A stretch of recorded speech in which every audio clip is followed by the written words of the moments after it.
point, everyone's heard of hurtbae before. If you haven't, you've been living under a rock, and I'll link it down below. I think it's something that everyone actually needs to watch. Like, it gets you. Why? Because who hasn't been hurt by? I have. Um, so this is my story time of the time that I was hurt by, and I don't know, kind of how I got over it. So in my 20s, I felt like I wanted to be in love and married and, have a family. Ugh, oh my gosh. So, I got to a point and I was like, hey, I really want to be in a relationship and I want to have a family and I want to get married and, wah, wah, wah. So, I entered into this relationship. It was bad from the get go, like from day one. Now that I think about it, and it's funny because they just said to me, "Remember how we started?" And I was just like, "Bruh, terrible." That's how we started. Um, but that's neither here nor there. Um, but we were together. We had been through issues, whatever. Um, but that's life. So my hurt bay experience was actually I was pregnant and I had taken a nap like pregnant people do. And I got up and he was like in the bathroom, like music was going. I was like, oh, okay, whatever. He's doing his thing, whatever. And we had a desk in the living room and it was like a desktop computer. Oh my God. How many years ago was this? So I sat down at the computer and, I'm not someone who goes through your phone or anything like that. Like, I've never been that girl. But there was an inbox from a name that we had had an issue with before. I said, oh, hold up, what is this? So I look at it, and long story short, he had cheated on me the last time he went back to his hometown. Okay, okay, so now I have a dilemma. Do I leave? I have this little rotisserie cooking in my belly. Do I leave or do I stay and become hurt bay? And that's what happened. I stayed. At that point in my life, I thought that in a relationship, for a relationship to last, you had to go through BS. And in going through the BS, after the BS, the person would like appreciate you staying during the BS and you guys will live happily ever after. I really thought that's how relationships went. And it's not. It's not. After being an adult and being in healthy, fulfilling relationship with no drama and no BS, it's like, what the hell was I thinking when I was younger? Like, I almost had a lifetime of bullshit, thinking that that's what life had to be. But whatever. So, being hurt babe to me is the fact that we choose to stay. Now, I'm not going to say that if someone does something that you need to leave, but it takes a very strong woman to stay and not allow it to change her and go through the motions that being cheated on, creates. And it takes a real man, essentially, to appreciate the effort that the other party is putting in after they have created foolishness in their relationship and work on it too. But I mean, we were young. We still had a lot of learning and growing up to do. And, that's fine. But that is essentially why I was hurt bad, was because I stayed, was because I allowed it to change me. I had a little tinge of, insecurity pop up. I've never been insecure. I started thinking about other people and, what he was doing and where he was going. I was like, you know what, this is not me. But then again, I felt that I had to be that way. I had to stay in order for me to get my happily ever after. I didn't know that there were healthy, fulfilling relationships out there, minus the bullshit. I know now. So, someone asked me the other day, and it really took me back because this person is like like a person who I never would have imagined asking me, a question like this. But they were like, I sat there and I watched you cry. I watched you be sad. I watched you be depressed. But I also watched you climb from the depths of that and overcome. How did you get from there to here where you are? And I had to like really pause and think, like, how did I? Because today I'm fine. I'm whole. I found myself. So I had to go back to Renee at 25 and figure out, how did she do it? So the first thing that I did was kind of cut myself off from everything, everyone. If it wasn't about my kids, it wasn't about work, it wasn't about, me, then I didn't want any parts of it. I didn't date for 2 years. I mean, I had my little dude, I did grown up things with. Come on, stop it. But I wasn't dating. I didn't have ties to anyone. It wasn't a relationship. I wasn't trying to build anything with anyone. I was trying to build myself and trying to figure myself out.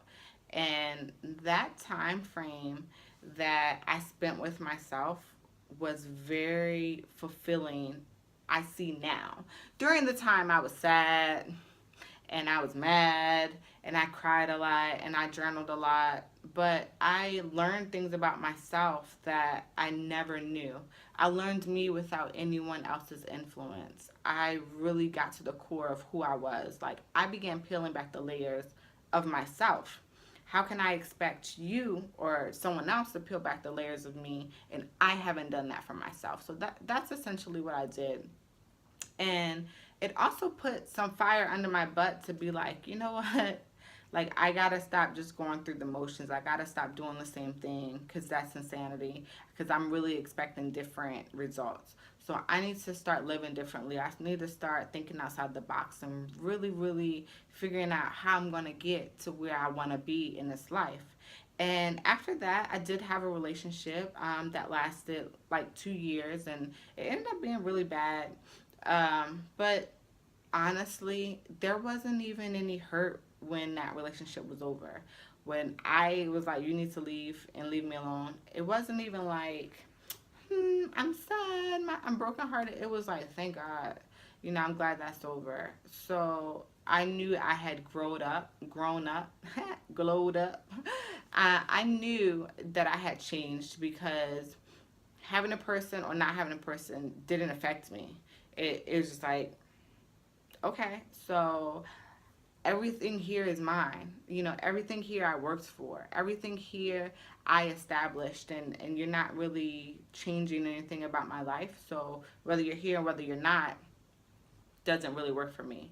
And I know that's kind of hard for some people, because everyone thinks that being in a relationship, they need to share everything. Like, the whole point is to get married and to, coexist and to share. And that's going to be a totally different video. But that's not, I like having me and mines. And I like having me and mines. And I don't know, it's so liberating for someone else to like having theirs. And it's just like peace, because no matter what, you'll still be okay. There is no starting over, because you're focused on yourself and your foundation and your future, no matter who's involved in your life. So that's interesting, and it's really nice.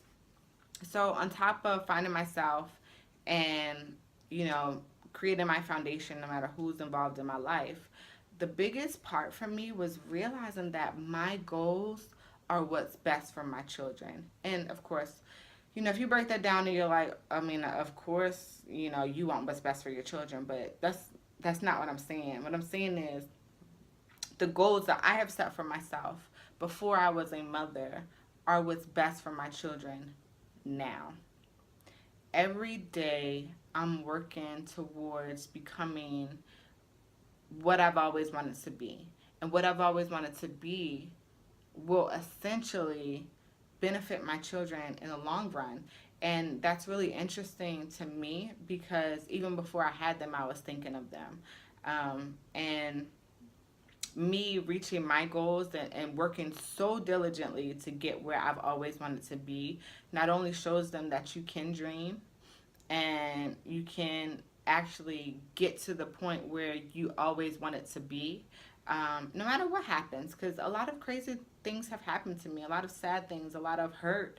And everything I have, I established on my own. I don't have people who are like, here, let me give you some money, or let me pay a bill, or, let me co-sign something for you. No, everything that I have, I had to do on my own, with aspects of that.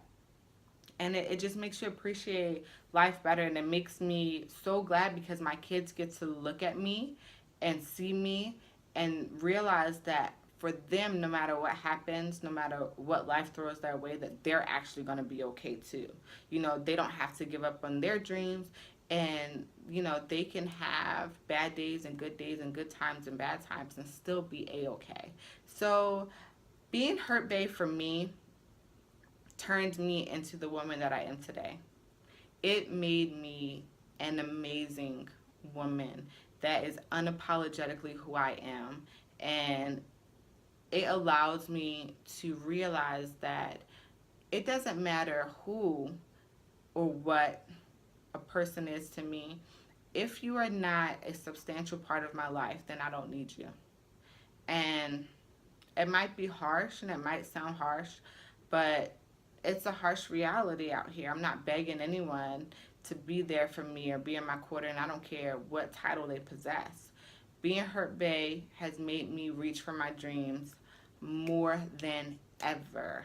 I mean, more than ever. Like, I am like not giving up. I am not stopping. I'm not wavering or anything like that. Like, it has put a fire under me that I didn't even know possessed. I didn't even really have my voice before then, but that kind of sparked something in me that was like, hey, clearly if this is happening to me, then it's got to be happening to other people. And I mean, just having dinner with a friend last night, and you just realize that we all have the same story. It might not be the same exactly, but everyone, male and female, because men are hurt too. We've all been through something where it's just like, you gotta get over it. You gotta figure out how you can get over it and make being hurtbae work for you.